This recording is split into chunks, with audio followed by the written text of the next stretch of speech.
Eliezer Rodrigues, boa tarde, seja bem-vindo. Obrigado, boa tarde, Lívio Galeno, uma ótima tarde aos telespectadores que acompanham o Dia News. Vamos já começar falando de uma novidade muito interessante para o campo cultural, Eliezer. Uma demanda atendida a nível de país e aqui no Piauí não é diferente. O presidente Jair Bolsonaro sancionou o projeto conhecido como Lei Aldir Blanc, aprovado pelo Congresso Nacional com ações emergenciais para o setor cultural. O texto prevê o pagamento de auxílio de R$ 600 mensais para artistas informais, como parte de um pacote de 3 bilhões de reais para a área, que serão transferidos da União para estados, Distrito Federal e municípios. Para organizar essa transferência de renda no Piauí, o governo do estado fez o lançamento do Sistema de Cadastro Cultural.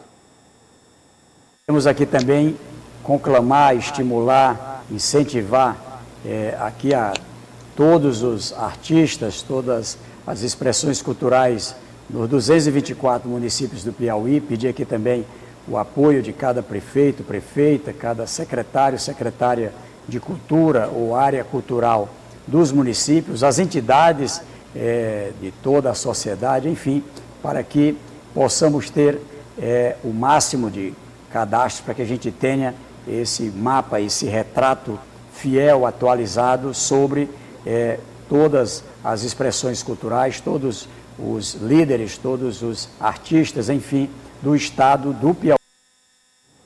O setor merece, o setor precisa, Eliezer. Nesta semana já anunciamos realmente também um incremento, um socorro, um auxílio emergencial para os nossos atletas profissionais aqui brasileiros que estão necessitando tanto nesse momento de pandemia.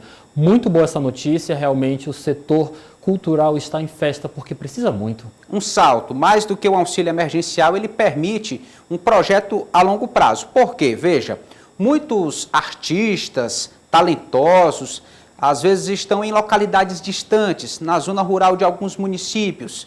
Muitas vezes participam simplesmente de manifestações religiosas, mas isso é cultura, tem valor. Então o governo quer fazer uma verdadeira busca ativa a esses artistas autônomos que estão passando por esse momento e o processo de cadastro, o link para o cadastramento já está disponível no site da Secretaria de Cultura do Piauí, já pode ser acessado e ali os dados de cada artista colocados. Se de repente o artista não tem acesso à internet ou não tem o costume de usar computador, peça ajuda, procure alguém que possa fazer, porque o governo do estado precisa conhecer os artistas culturais do Piauí, tem um mapa da cultura, não só agora para o auxílio emergencial, mas como disse, para projetos futuros, se ter um retrato, o raio-x da cultura no estado do Piauí.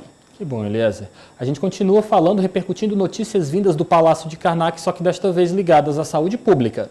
Vamos explicar o seguinte, nós vamos reproduzir em sequência duas falas diferentes do governador Wellington Dias acerca dos resultados do trabalho de controle da pandemia no estado. A taxa de contágio da doença vem caindo e, por consequência, cai a demanda por leitos de UTI. Nós alcançamos uma condição de menos adoecimento.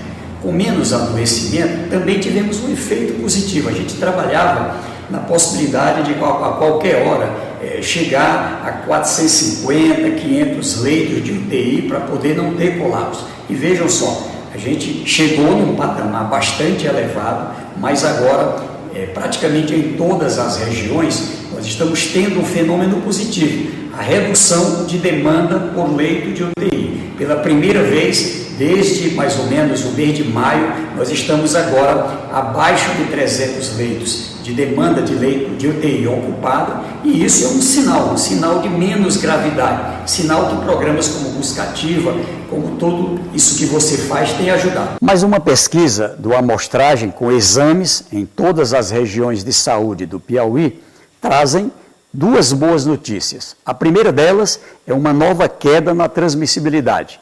A gente estava transmitindo cada pessoa para outras 3, caiu para 0,87, agora para 0,74. Mas a notícia interessante é que já são 570 mil pessoas do Piauí que pegaram o coronavírus. Destas, uma parte grande, aí, algo em torno de 350 mil pessoas, mais ou menos, já não estão mais contaminando, não estão mais infectando, não transmitem mais o coronavírus. Ou seja, já ultrapassaram daquela fase dos 14 dias. Agora é esse olhar para esta outra parte, cerca de 200 mil pessoas. Qual é o lado importante nisso? São 18% da população, normalmente as que estão mais em movimento, que já pegaram o coronavírus. E o nosso sistema de saúde suportou, o que mostra que a estratégia que utilizamos de ampliar leitos, equipes médicas, garantir o buscativa, o Monitora Covid, todas essas ações deram resultado. Notícias que nós gostamos de ouvir, Eliezer, mas que não podem causar uma confusão em nossa sociedade. Os números estão caindo, mas também é responsabilidade nossa a velocidade que esta queda de casos de coronavírus vão ser registrados aqui no estado do Piauí. Não é porque estamos nos aproximando de uma nova normalidade, estamos conseguindo vencer esta pandemia que devemos descuidar. É importante sempre lembrarmos isso a você de casa que nos assiste. Números estão caindo, é mérito nosso, mas não podemos descuidar, Eliezer.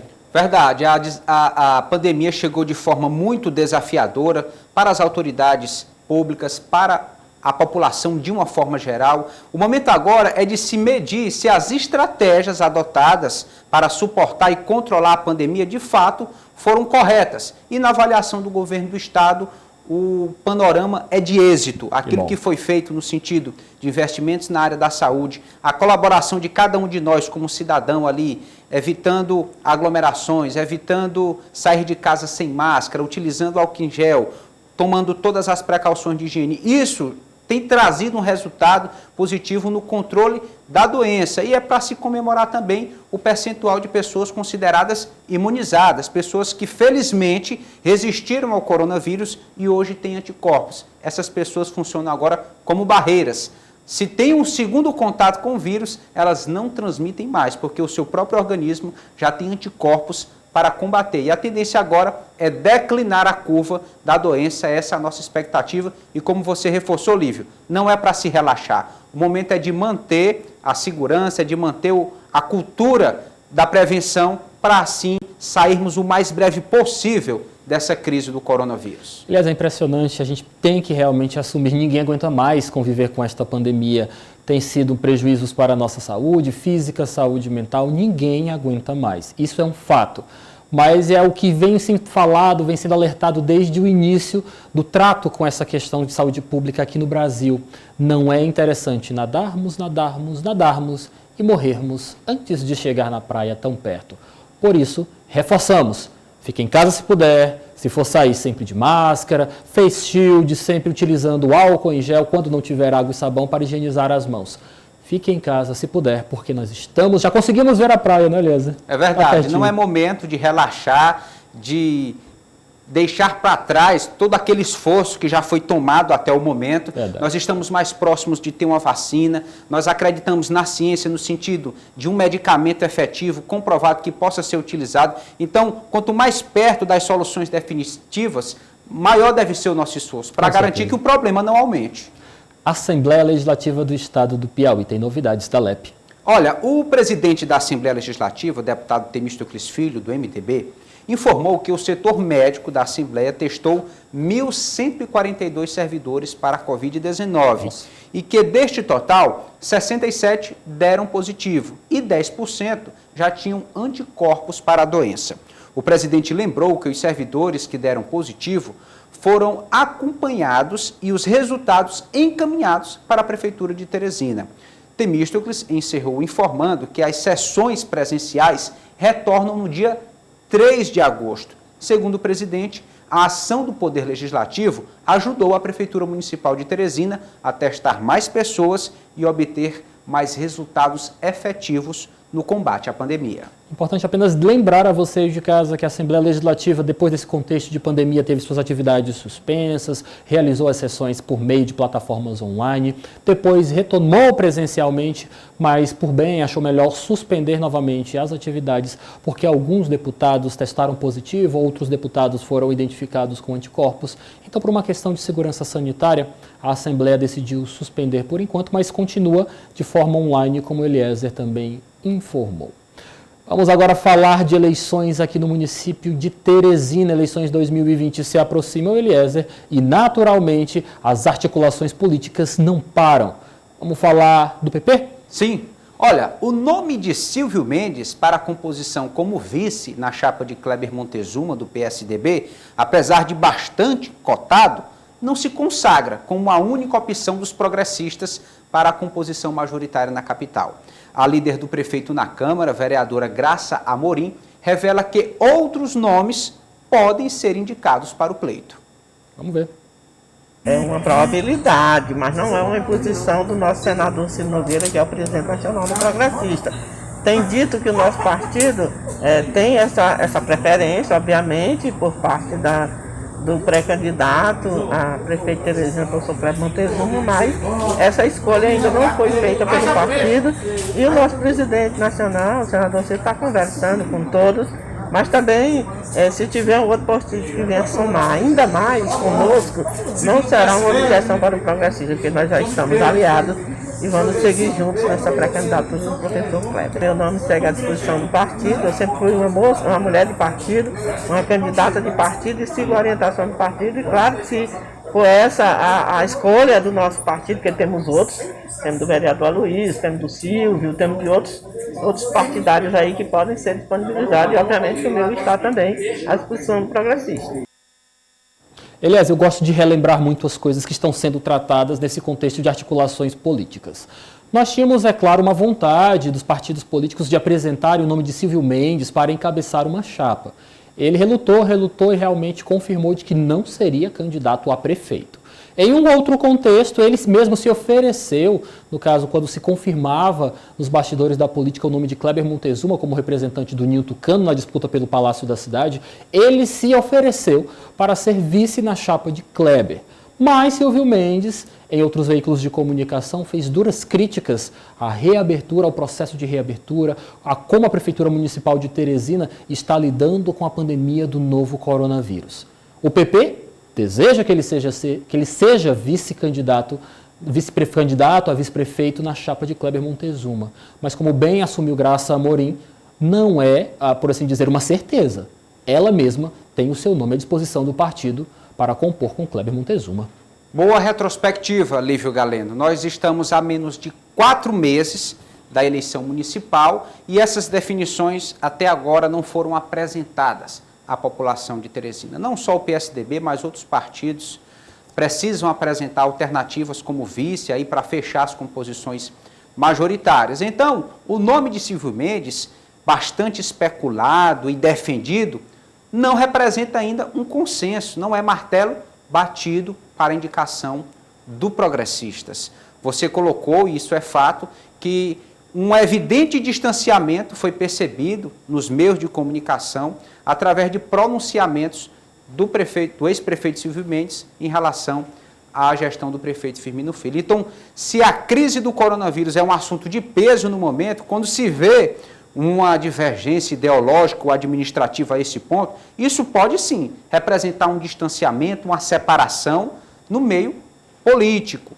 Vai ser difícil convergir nesse ponto que tem pesado tanto. Então, se até agora o nome não foi apresentado, se Silvio Mendes, apesar do prazo das convenções ainda está relativamente distante, porque isso pode acontecer até o final de agosto, a apresentação desses nomes, enfim, mas aquele clima não foi confirmado, não foi apresentado de fato o nome do ex-prefeito Silvio Mendes e surpresas podem acontecer. A própria vereadora Graça colocou aí que o nome dela está à disposição, o nome do vereador Aloysio Sampaio, de outras lideranças progressistas, enfim, precisamos de fato aguardar essas definições para se ter um cenário mais próximo possível do pleito eleitoral. Aliás, eu gosto de relembrar muitas coisas que foram faladas, principalmente nesse contexto político. Ainda antes da pandemia do novo coronavírus ser instalada aqui no nosso país, nós ouvimos o PSDB, representantes do PSDB, dizendo que o candidato a vice ideal seria de uma mulher, aproveitando esta demanda nacional por maior participação feminina na política. Nós escutamos isso do PSDB, escutamos do PT e de outros partidos. A busca por um perfil feminino para, por assim dizer, fechar a chapa majoritária das siglas das agremiações que disputam o Palácio da Cidade aqui em Teresina. E outra informação que eu gostaria também de relembrar diz respeito a uma declaração que você colheu pessoalmente com o senador Ciro Nogueira durante um café da manhã ali na casa dele, ofertado esse café da manhã ao candidato Kleber Montezuma do Ninho Tucano. Ciro Nogueira não está preocupado com o vice, ele quer o prefeito. Olha aí, a mudança de foco. O importante é ter um aliado de primeira hora, com certeza, com a força da caneta para tomar decisões políticas e administrativas. Quanto à demanda da representação feminina, isso é fato, isso é no Brasil inteiro, isso é comprovado em pesquisas. As pessoas nas ruas dizem que querem as mulheres ocupando os espaços de poder. E está mais do que na hora disso ser consagrado. As mulheres têm demonstrado preparo, engajamento, todas as condições para estarem na linha de frente, administrando, apontando alternativas. E aí surgem nomes variados. Aqui o PSD já lançou uma mulher como cabeça de chapa, aqui como pré-candidata, aí secretária do Agronegócio, Simone Pereira. Outros partidos trabalham aí com posições para tentar garantir a participação da mulher na política. E isso pode acontecer no caso de PSDB e progressistas. Uma mulher indicada como vice. Como você bem disse, não seria surpresa. Eleições para o Diretório Regional do Partido dos Trabalhadores aqui no estado do Piauí. Amanhã é o grande dia, mas alguns fatos sobre esta eleição também estão sendo debatidos nos bastidores. Pois é, amanhã o Diretório Regional do Partido dos Trabalhadores deve escolher o seu novo presidente. O PT é composto por correntes diversas, que buscam mais representação e poder de decisão. O vereador Dudu do PT propõe que a direção do partido seja compartilhada entre os 2 deputados mais cotados na disputa. Vamos ouvi-lo. Eu fiz uma proposta para o Franzé Mago Lima, que a gente pudesse estar fazendo um rodízio dos últimos 3 anos e 6 meses que faltam para concluir esse mandato de presidência do PT.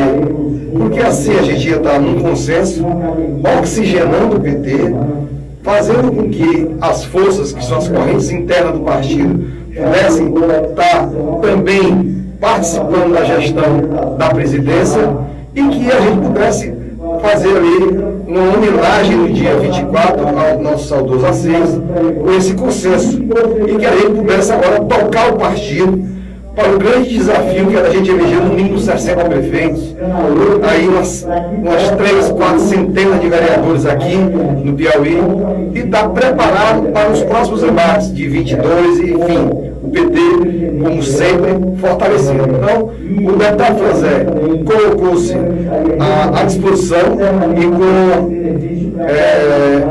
dizendo a ele de que tem, sim, tendência a topar esse acordo, e fiz ao mínimo. Estou aguardando aí a resposta do livro que diz que ia conversar com o senhor. Espero que até sexta-feira a gente possa ter esse processo. Amanhã é o grande dia, então.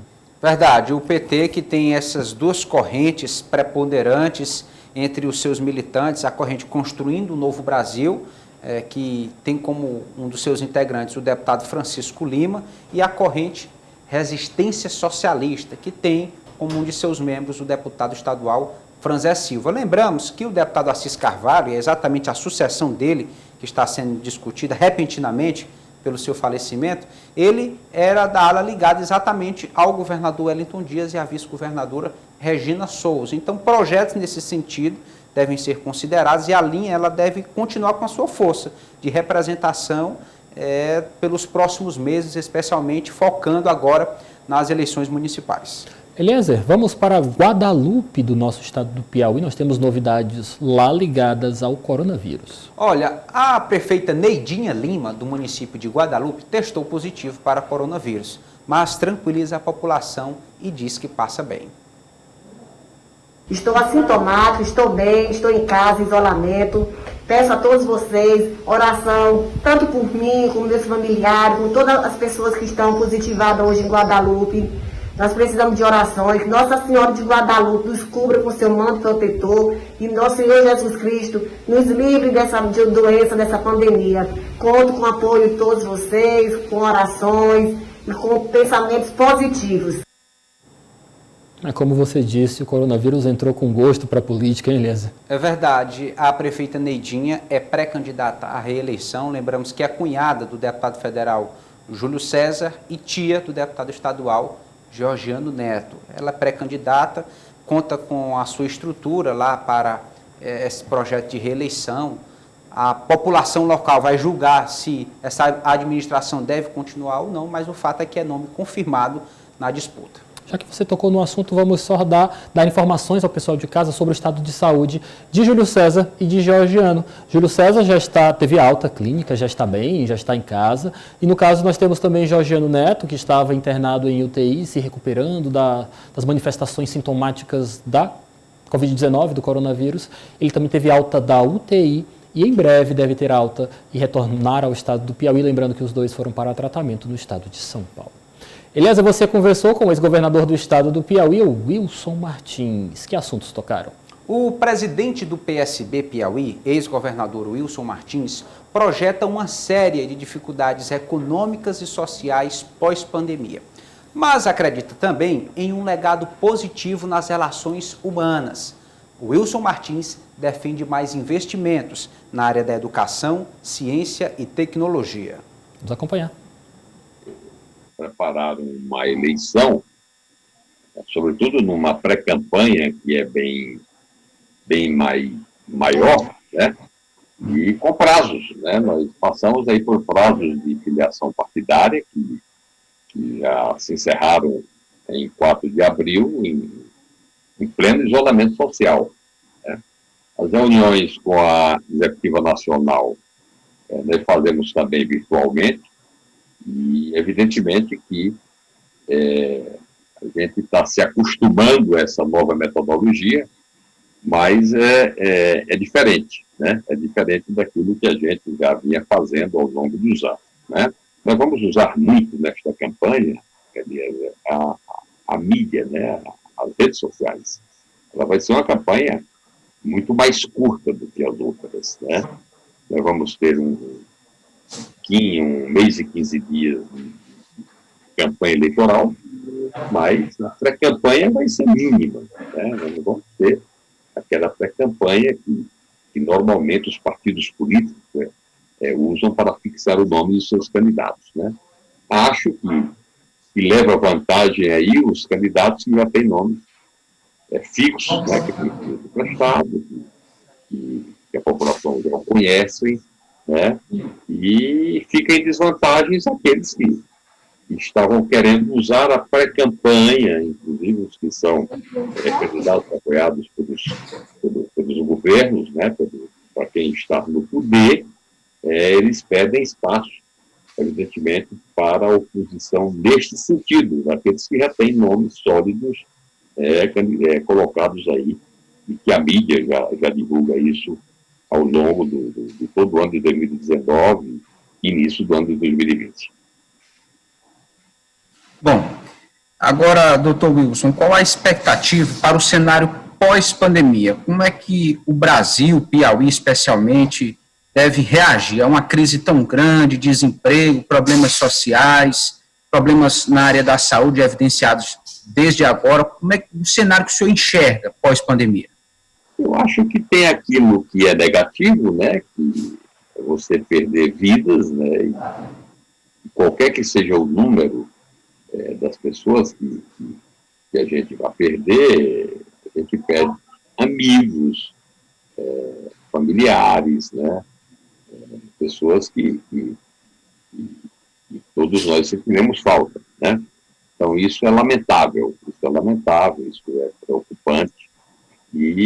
Mas vai nos deixar aí um legado, né? Um aprendizado de como você deve tratar a estrutura da saúde, o financiamento da saúde, que é um dos grandes gargalos, né?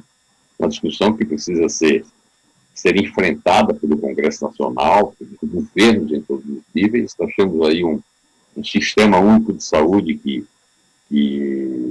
é o maior do mundo, um dos mais bem estruturados, com os conselhos, com as comissões tripartite, né? Então, eu não tenho dúvida de que este aprendizado vai nos dar condições da gente tratar melhor a saúde pública do nosso país, no sentido de você poder estruturá-las e prepará-las.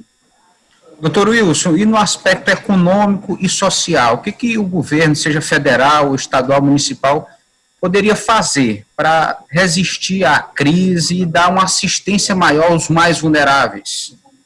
Nós vamos ter aí, como consequência, desemprego, né? Esse é o principal fator. Eu acho que o governo federal, apesar das confusões, das brigas e das discussões que são diárias, né? Uma polêmica atrás de outra, mas ele, do ponto de vista de economia, ele tratou muito bem esta crise, né? No sentido de você poder bancar as consequências piores da crise. Por exemplo, é interessante que um governador, que um prefeito possa estar dimensionando, organizando, regulamentando a crise no seu município ou no seu estado. Mas é preciso também você ter consciência de que alguém está pagando essa conta. Quem está pagando essa conta somos nós, todos nós, né, contribuintes. E estamos pagando através do governo federal, né? E com todos os cuidados, e os que podem trabalhar, à medida que for possível isso, vão ter que retomar a vida normal, né? Tomar a vida normal, evidentemente que cumprindo todos os protocolos, né? Vejo com muita preocupação os avanços na questão do desemprego. É o momento de flexibilizar as atividades, presidente? Eu acho que o momento de flexibilizar é exatamente o momento que você tenha um encontro aí de uma segurança mínima, né? Por exemplo, o Piauí, graças a Deus, ele não foi atingido como foi, por exemplo, o Ceará, como foi o Maranhão e o Pernambuco. Uma visão bem administrativa, não é, Eliezer? Sempre preocupado com as consequências, apesar de ser médico e de conhecer todas essas questões sanitárias ligadas à pandemia do novo coronavírus, mas também uma visão bem administrativa, preocupado com a retomada da economia. Prezando pelo critério da segurança, se retomar, tentar estabelecer o novo normal com as mínimas condições de segurança para a saúde das pessoas. Ok. Eliezer, obrigado pela sua participação, uma excelente tarde para você e até amanhã. Até amanhã, boa tarde. Política do Dia.